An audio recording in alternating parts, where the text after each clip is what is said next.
মিরাজ, আপনারা দেখছেন খবর 24 ঘন্টা। চন্দননগরের প্রাক্তন ডেপুটি মেয়র, প্রাক্তন তৃণমূল কাউন্সিলর দুজন গ্রেপ্তার হয়েছে। কি বলবেন এই যে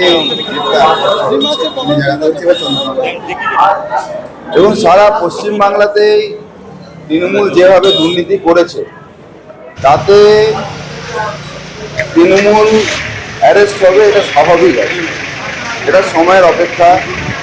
এখন কী কী মামলায় কোথায় কোথায় অ্যারেস্ট হয়েছে সেগুলো সব দেখতে হবে, তারপরে সম্বন্ধে বিস্তারিত বলা যায়। বহুজনের নামে বহু দিন ধরে বহু কমপ্লেন ছিল, পাবলিক ডিমান্ড ছিল, কিন্তু আলটিমেটলি কোন দিকে টার্ন নিচ্ছে, কেসেস কীভাবে দাঁড়াচ্ছে, কমপ্লেন কত আছে, তারা কী কী কমপ্লেন করছে, ডিটেলসগুলো না জানা পর্যন্ত আমি এখনও বলতে পারছি না। আপনাদের মাধ্যমে আমি জানলাম, আর একটু আগে অবশ্য খবর এসছে আমার কাছে।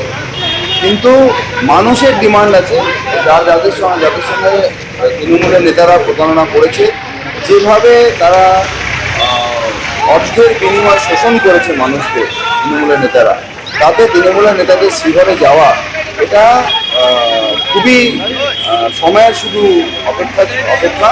ওই একটা বিষয় আমি নিশ্চিত বলবো যে চন্দননগরের অধিবাসীরা তাদের যে চন্দননগরের যে সংস্কৃতি সেটাকে রক্ষা করেছে, তারা অ্যাটলিস্ট এখানে ডিমের দামটা বাড়ায়নি। এটার জন্য আমি চন্দননগরের অধিবাসীদের আমি ধন্যবাদ জানাবো যে তারা ঠিক করেছে যে এখানে ডিমের দাম বাড়াবে না, এবং এটার জন্য আমি পারেনি বলে আক্ষেপও করতে শোনা গেল। ডিম হাতে নিয়েছিল কিন্তু মারতে পারে না।